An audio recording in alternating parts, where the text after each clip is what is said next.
those who ride to work, those whose work is riding, and those of us who ride just because we like the way we feel when we ride.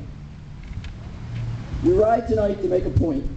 We have the same right to use the road. That right comes with responsibilities.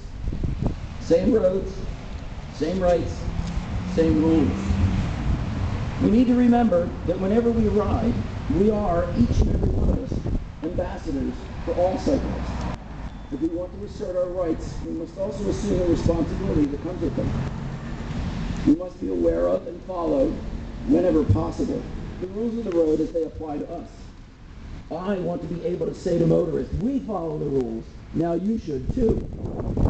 Thanks again for being here tonight. We hope to see you safely riding on the roads and trails of our communities.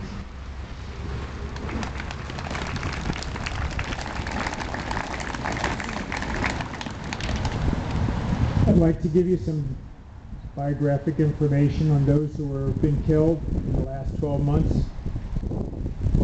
The 8 riders whose names I mentioned earlier were killed in the Delaware Valley since we last rode together in the 2007 Ride of Silence. Here's the information and some of the circumstances of their deaths. Many bike reports seem to warrant only a few lines in the newspaper. Brandon S. Scholar, age 21, lived in Monroe Township, New Jersey.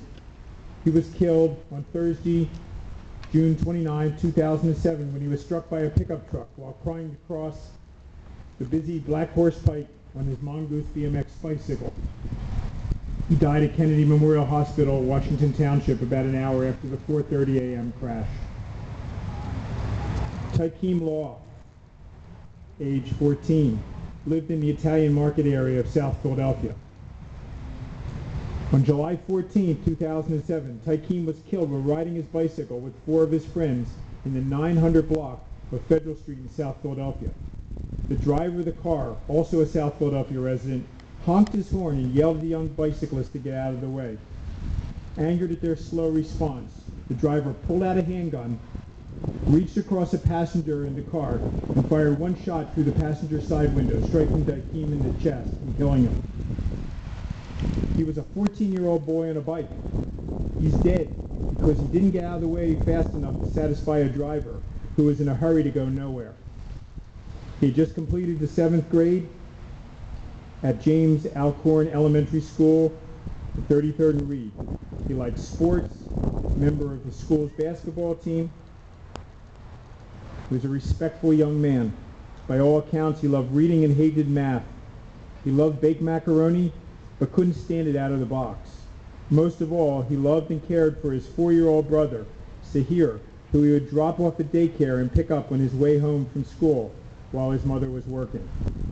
Besides his brother, he is survived by his mother, Shanta McDuffie, his father, Rudolph Law, his stepmother, Tijuana Law, as well as Honey, the stray cat that he brought home.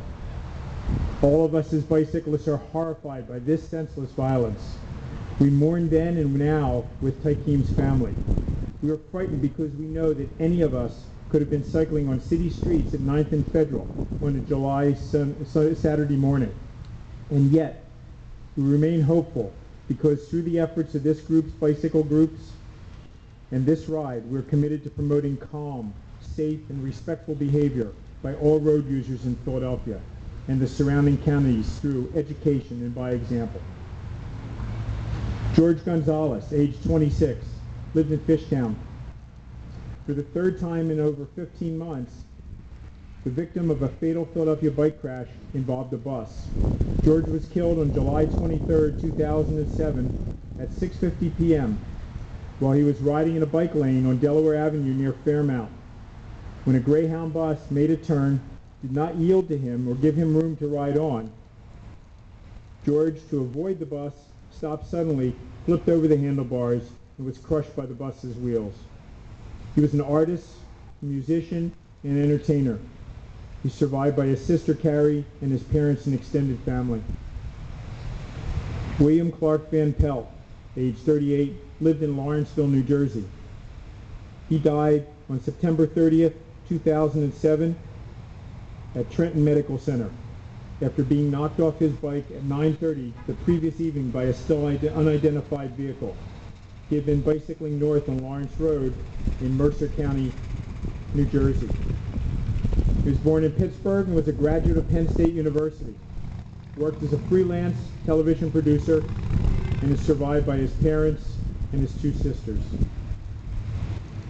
Ani Ibrahim, age 33, lived in Bud Lake, New Jersey. Ani, who moved from Egypt to Bud Lake about a year ago, was riding his bicycle on Route 46 on his way to night shift at the Dunkin' Donuts at the Village Green Shopping Center. On January 16, 2008 at 9:30, he was struck by a car and killed. Jagtar Singh lived in Camden County, New Jersey. On January 28, 2008, Jagtar was struck by a car and killed as he pushed a bicycle along the Woodbury-Glassboro Road near Lambs Road in Gloucester County, New Jersey, shortly after 5:30 a.m. Officials said the man was wearing dark clothes. Mary Jeffcoat, age 44, lived in Keyport, New Jersey. She was riding her bike to her second job on Monday morning, April 28, 2008, at a 5 a.m. Time.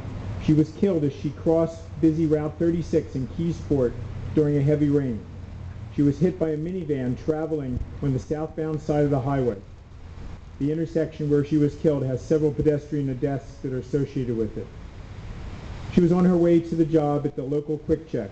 It would have been her 4th day as an employee there.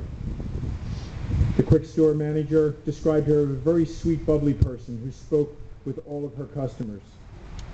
She is survived by her 2 children, Kevin and Catherine, her father Edwin, and a brother. Last week, on May 13, 2008, Dominic Nick M. Crispino Jr., age 58, who lived on Seneca Road in Ellesmere, Delaware, was riding on busy route Delaware 2 near his home. At the time of the accident, Nick was riding on the raised concrete walkway of the road over the CSX track bridge. This portion of the roadway has high-speed traffic, no shoulder, and the walkway is in poor repair.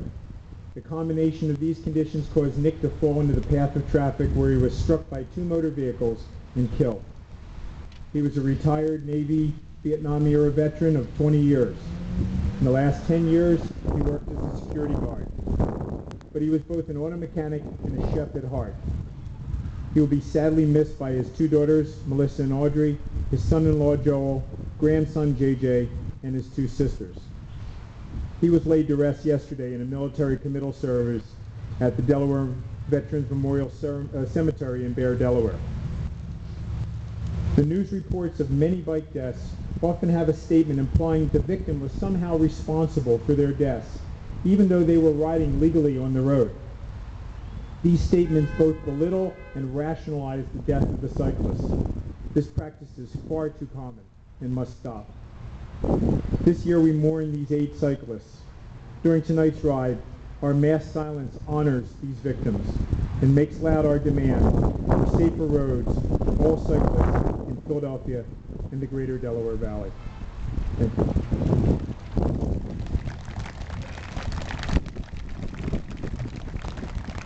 Mourner's Cottage. At the rising of the sun and at its going down, we remember them.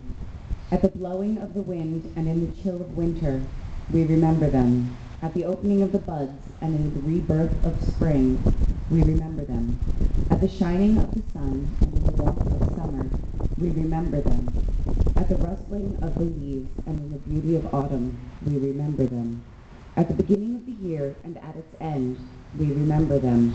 As long as we live, they too will live, for they are now a part of us as we remember them. When we are weary and in need of strength, we remember them. When we are lost and sick at heart, we remember them. When we have joy we crave to share, we remember them. When we have decisions that are difficult to make, we remember them. When we have achievements that are based on theirs, we remember them. As long as we live, they too will live, for they are now a part of us as we remember them.